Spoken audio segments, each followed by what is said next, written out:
freaking first cut. Golly. Welcome to the First Cut Podcast. I'm Rick Gehman, and this is your round one recap for this week's Farmers Insurance Open. Joining me to break it all down, Kyle Porter is here. Hello, KP. On time today. How about that? I dare I say even early. You were very punctual. Everything was under control. We've got no hiccups here on this Wednesday. Yeah, I feel like I have a lot to make up for after my just gaffe yesterday. Just egregious.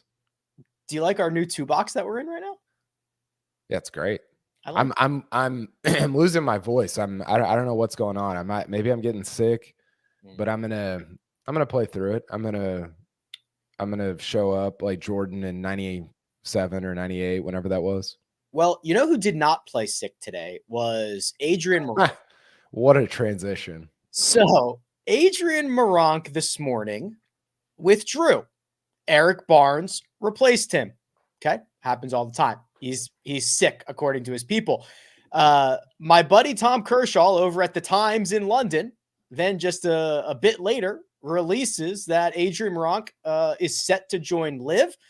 Sports Illustrated then confirms it, and it seems that Meronk is headed to play for LIV starting next week. Yeah, you know, I was thinking about this today because there's I think Bob Herrick had some Tyrrell Hatton reports as well. I don't know how you feel about this, Rick. It feels a little bit like, well, there's two things really. One, I don't, it just seems like I was talking to my editors about this today. It seems like such a weird thing that, listen, I get it with Jon Rahm in December. You're saying you better do the deal, right? Adrian Meronk and even Tyrrell Hatton are not those are not Jon Rahm level chess pieces. So what if you're LIV, what are you trying to do here? And then two, LIV feels, and this is not an original take. We've probably even talked about this on here before. It feels like it's the new European tour, right?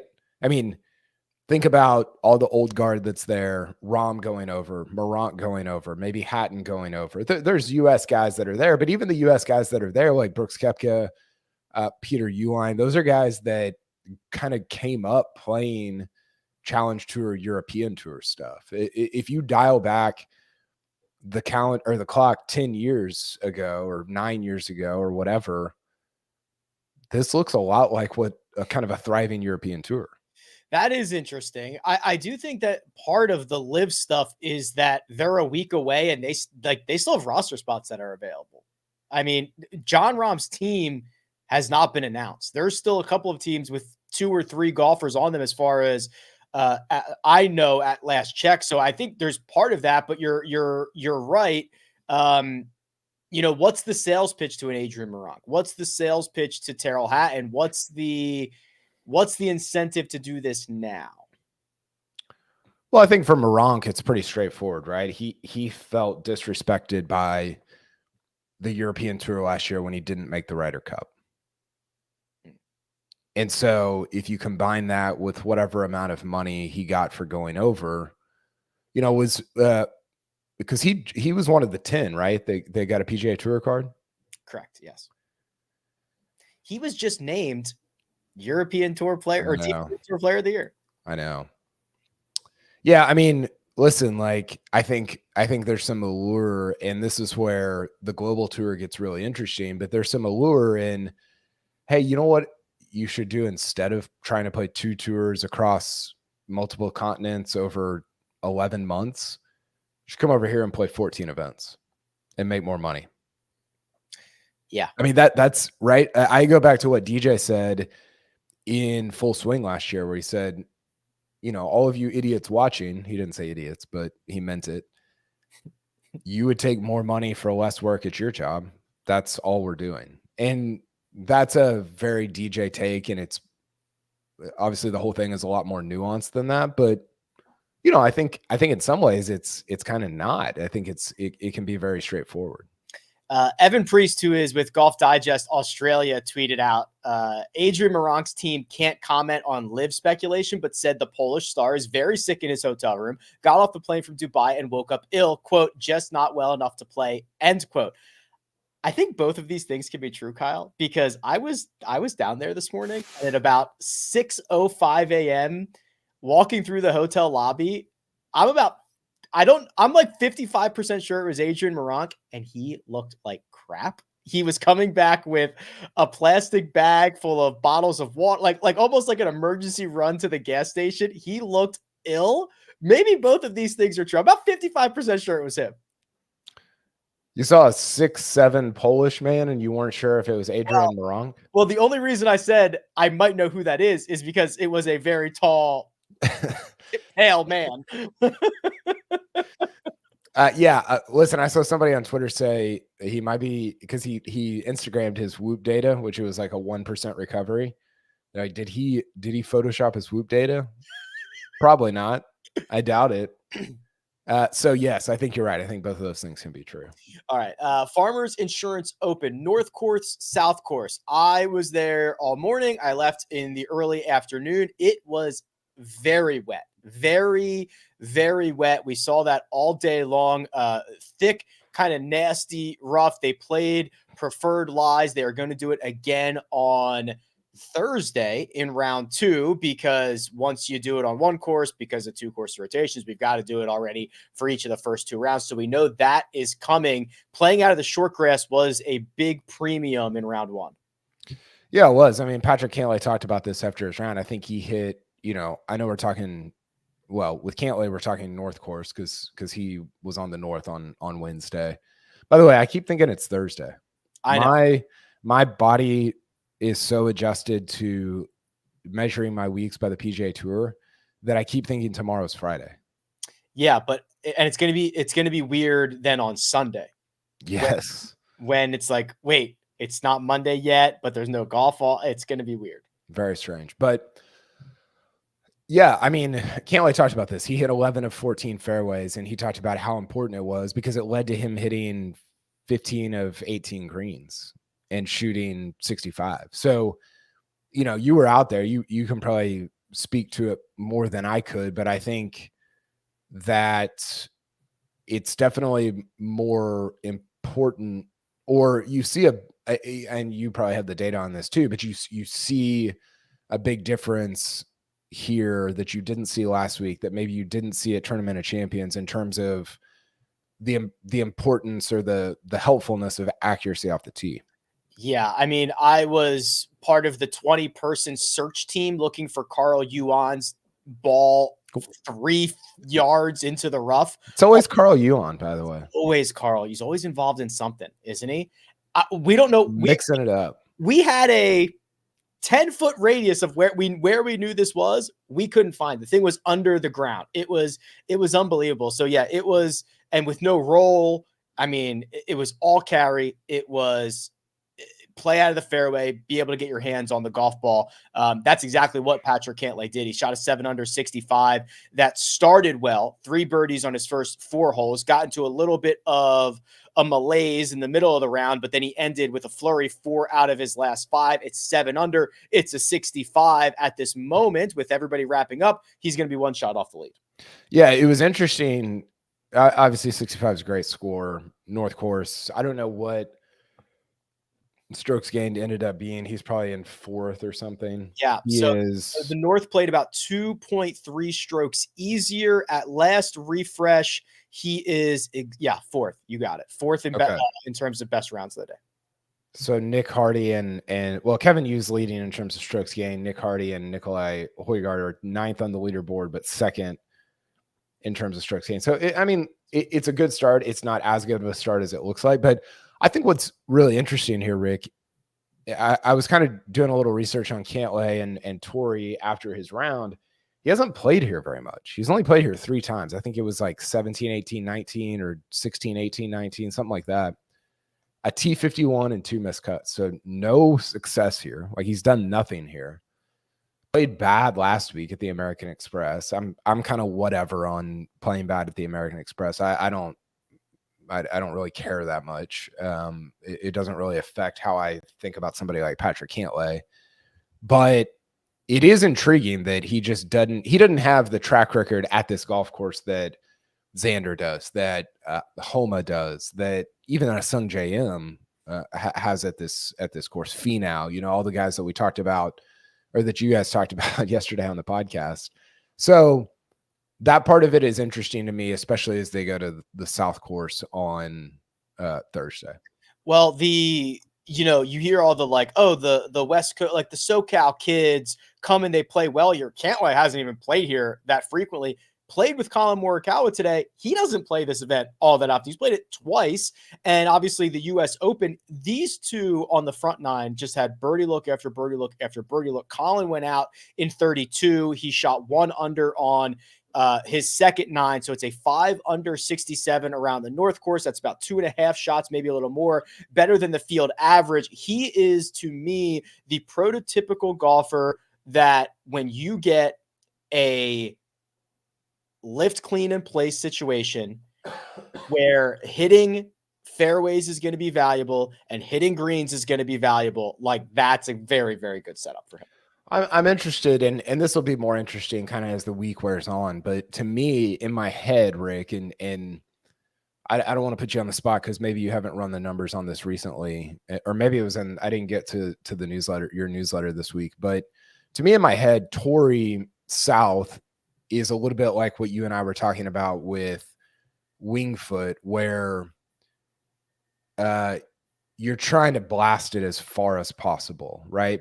But maybe it's a little different because at Torrey, it seems like you can actually hit Winged Foot. It's like the fairways are so narrow for a US Open, you can't hit them. So you might as well just bomb it. Correct. Is Torrey a little different in that it's wider? So somebody like a Morikawa actually has a real chance to hit fairways? Yeah, so I did do I probably made a couple of comparisons to Winged Foot this week because you're absolutely right. It's only like 24, 28 yards wide in some spots, and softer is effectively wider, right? The other thing about Winged Foot is even if you landed it in the fairway, it wasn't even staying in the fairway. Yeah. So like you had just no chance of hitting so many of those fairways. It just became that bomb fest. But you're right. Yes, there is a lot of that. I mean, Winged Foot is far up and to the right in its own outlier. Yeah. The South Course is reminiscent of it, if that makes sense. Yeah, but probably less like I said, it's probably, and we'll, I mean, Morikawa hasn't played the South Course yet, so we'll see, but it seems like an easier spot. Didn't he play well at that 2021 US Open that Rahm won? I mean, I just remember we had just a pile up of high octane vehicles on Sunday, just all the big dogs. T4. Yeah. There you go. That's pretty good. So I think he's I don't know, Cantlay's surely the favorite. I haven't looked yet, but Morikawa's got to be right up there.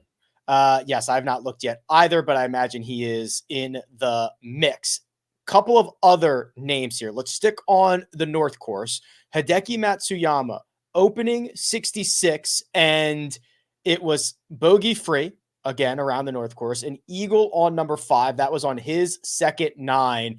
Hideki's kind of weird, right? I mean, the metrics have been great. He's been a great iron player. That level of eliteness that we would expect from Hideki, the results haven't really come through. This place is always a safe haven for him. Hasn't won it, but has piled up a bunch of top 15 finishes. Yeah, I'm interested by Hideki this year in general, and this is, like you said, this is a good spot for him. But if you dig into his numbers a little bit, he's kind of been on a little bit of it's not a steep decline, but it's a decline over the last 2 or 3 years. He hasn't been playing as well. I don't know. It's always hard with him to tell what's injury and what's just swinging it poorly. He's always kind of a little bit of a mystery there, but I'd love to see. I love it when Hideki's kind of dialed, playing well. It would be fun to see him get in it this weekend. Everyone that we've talked about thus far has been a North Courser. Let's talk about what is currently the second best round of the day. That's Nicolai Hojgaard's 67 on the South course. He got off to a hot start, birdies on 10 and 11, another on 14, 17, 18, makes the turn at 5 under, plays his second 9 at even par. He has played 9 holes of practice this week. He has, I believe he said he has not seen the North course yet, because he just got back from Dubai and he's seeing everything for the first time. And maybe that's alleviating a little bit of pressure because he's out there wheeling and dealing. Yeah, he said that afterward, actually, Rick. He said that sometimes it's better not to see the golf course. So he's another intriguing guy this year. He is somebody that I didn't realize this, but because I don't understand anything that as it has to do with like earning your PGA Tour card, but I don't understand anything. Well, that too. But he earned his PGA Tour card in the fall, and it was kind of a weird, complicated way that he did it. But he basically said to Golf Channel after his round, "I'm gonna be playing the PGA Tour," and that is, I think especially in light of the news of maybe Hatton going, of Adrian Meronk going to LIV, this is a Ryder Cupper that we're talking about. He's really good, really, really good. And I'm intrigued by, I would not be shocked at all if he went out and won this golf tournament this week. Would you have been more nervous if he said, yeah, I'm planning on playing more golf in the United States this year? Saying, no, I'm playing on the PGA. And also Hong Kong and Jeddah. All right. We will talk about the guys who wrapped up the day on the back half of the broadcast window, including a new projected leader in the Aon Swing 5. More on that. But first, a quick break from our partners.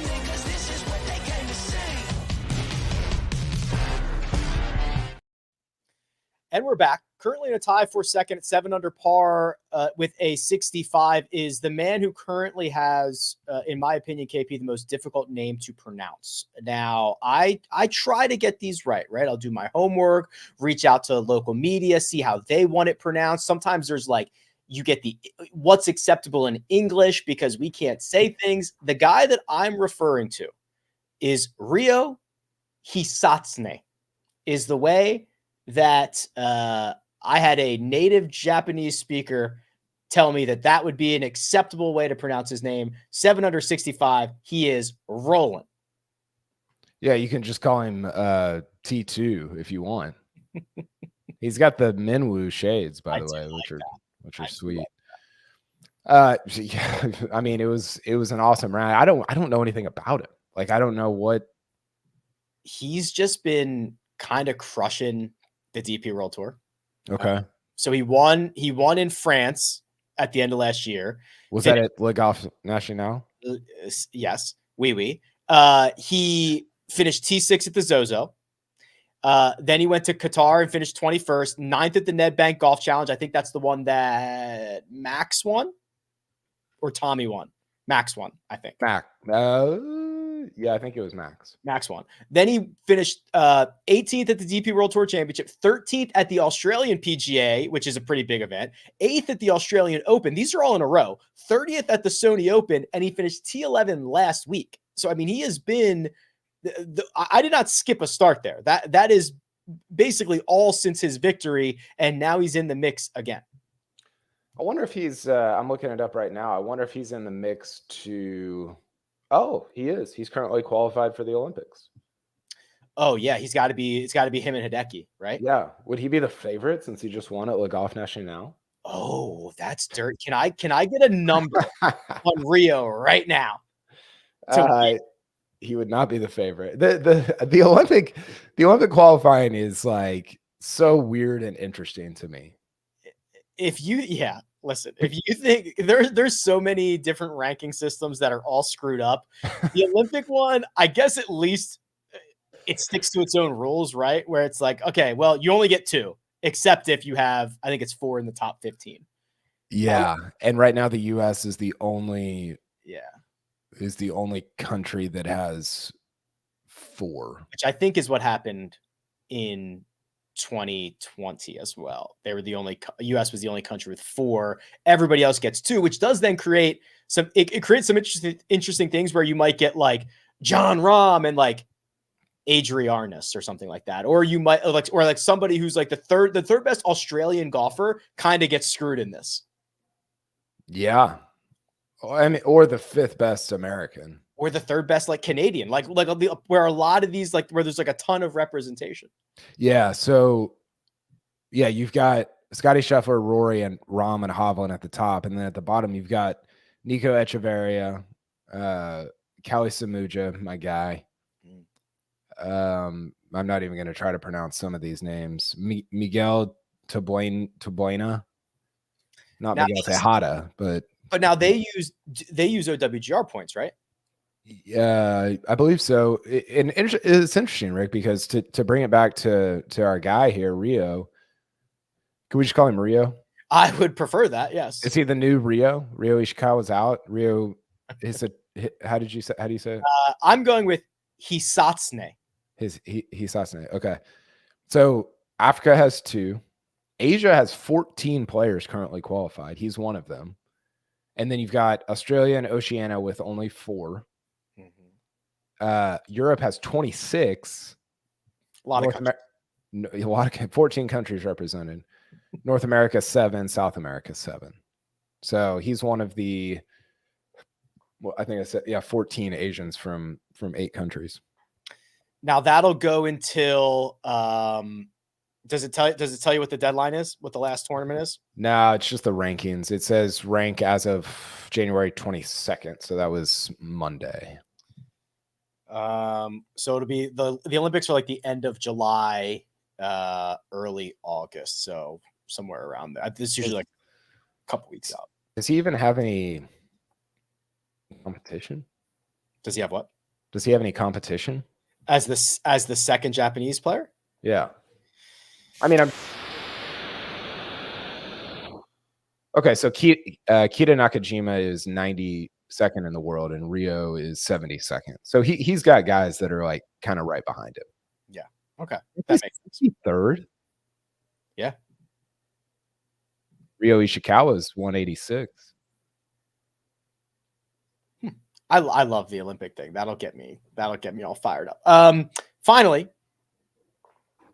I guess he might be qualified for the Olympics soon at this pace. Kevin Yu, an 8 under 64 on the North Course. If that name sounds familiar, it should, because he finished T3 last week at the American Express, and the uber talented Kevin Yu, who made a bunch of records at Arizona State, who has been just a little unpolished on the PGA Tour, has started to figure it out, at least over the last 5 rounds. Yeah, he's been great. You know, he birdied, I think he started on the back on the North Course on Wednesday. And I had my Cantlay leader thing all written up, ready to go. And then he birdied 2 of the last 3, and I had to do some amendments for old Kevin Yu. But yeah, playing good. Again, it's such a weird deal. There's such a long way to go, Rick. Obviously, after any PGA Tour event after the first round, but especially when you played the North Course on Wednesday here. He is currently in the Olympics. Okay. Could you tell me? So he is from Chinese Taipei. Okay. There is a second golfer from Chinese Taipei currently in. Do you know what that team would be if this ended today? I think the other guy medaled last time. Oh, he did, Kyle. He did. CT, the bread man, CT Pan. CT Pan, the bread man. That's right. Kevin Yu is also so now on the PGA Tour website, they're doing the projected points. So because Kevin Yu is in first, I guess he's getting the 500 points, although I have an issue with all of this. But he is currently number 1 in the Aon Swing 5. A couple Pac-12 guys, by the way. Just a Husky and a Sun Devil. Formerly the Pac-12. I don't know what they are now. I was going to say, I don't even know. Are they both? I think Arizona State's in the Big 12 and Washington's in the Big 10. buddy, you could tell me anything, and I would buy it right now. You think the field lists are hard to figure out? Go to conference realignment. Oh my god. Who are the other 5 in the swing 5, or the other 4? Well, okay. Grayson Murray. Okay. Well, but he's I know. Okay. Rio is now up to 3rd. This includes Torrey. Like if the tournament ended right now, yes. Okay. Christian Bezuidenhout is 4. Good for him. Yep. Michael Kim is 5. Man, Michael Kim, I saw an interview with him after the round. He played great today. I think he shot 5 under. I think he bogeyed the last. I think he bogeyed the last as well. Yeah. And he was great. He was talking about Torrey and Matt playing with Max in college and all these different things. I think he is on Twitter what people think that Max is on Twitter. Max is great, right? The roasting people swings, and like he chimes in on things that you want golfers to chime in on. He answered my who's the most underrated player in the world question the other day with potentially LIV golfer Tyrrell Hatton. But I think Michael Kim offers this unbelievable insight into like what it's like to be a regular tour player. And he does it with a consistency that I don't think there's anybody else out there that does it as consistently as he does. It is the regularness of it, right? He is not a private jet guy. He might not even be a first class guy. He's playing 35 times a year, kind of, because he has to. We're like, there is that it's certainly not relatable, but it is more relatable than putting shoes on my dog and sitting on a private jet. Oh, don't remind me of that. Which I love, by the way. I would do the same thing if I could, but just to kind of compare. That was brutal. I did not love that. Yeah, no, you're right. And you look at Michael Kim and you're like, I don't know. I think I could do that. You can't. You couldn't in a million years, but there is some relatability there. Let's look at those betting favorites, Josh. I have not looked at these yet. I'm assuming Cantlay is probably, yeah, okay. Cantlay is the favorite, plus 450. Xander, 8-1. Collin, 10-1. Nicolai, 11. Then you can get Homa at 16. Kevin Yu at 18. Finau, Hideki, Rio, 20, 20, and 22. Now, remember, these are spread out over different courses, so they're going to flip tomorrow and try their hand at the opposite one. Yeah, I'm going Morikawa or Hojgaard here. I think Cantlay at plus 450 is insane. What did Xander shoot? 67, 68, 69. 69. Okay. That's interesting, but I think I'm going Morikawa or Hojgaard. Hojgaard, I think is really interesting there to let he's a win. Like he gets buckets. He wins. He does win. I'm I was with Collin before the event started. I'm riding him now. It's just basically the same number. I think I got him at 11. This is 10-1. I liked what he did. I actually wish, what Max did, his 70 could have been 77. He held that round together. He made unbelievable. He was 3 over at the turn. He got back in. He got to 2 under. That is still 2 shots better than the field average on the South course. It might be too far back with a lot of these other guys who are already up there, the Cantlays, but I am very impressed with what Max did. He will only ascend up the leaderboard from here. I agree. And, Max's recent history is just, I don't know. I think I'm not sure, Rick, that people understand what a consistently good player he's become.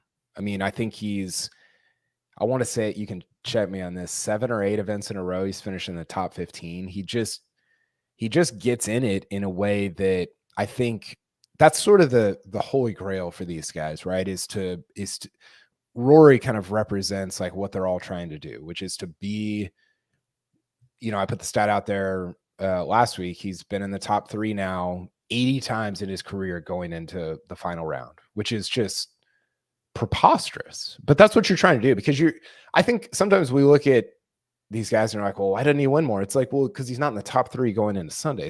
It's it's so hard, or top 5 or whatever, you know. And I think Max has kind of reached, not Rory's level, but he's reached a level of consistent great play that happens on a Wednesday, you know, afternoon. Like, he's going to be if he's in the top 6 on Friday night, it's because of what he did on Wednesday afternoon. How many straight top 15s do you think he has? I think it's like 7 or 8. I got him at 9. 9. Okay. Scottish, dating back to FedEx or something, or St. Jude. Scottish Open Championship, FedEx, BMW, Tour Championship, which I guess counts. I don't know if it counts or not. Fortinet, Nedbank, Hero, Century. Okay. Fortnite. We will be back. Thursday night. You and I again. Back to back, baby. Call it a streak. Never know what's going to happen. Don't call it a comeback, but you can call it a streak. They will flip. They will play the opposite course, and we will see where this lands. We will make a cut tomorrow night, and then everybody's headed back to the South Course where they belong. Big thanks to producer Josh, who does all the hard work behind the scenes. Kyle Porter is available on Twitter at Kyle Porter CBS. You can find me at Rick Run Good. This has been The First Cut. We'll catch you next time.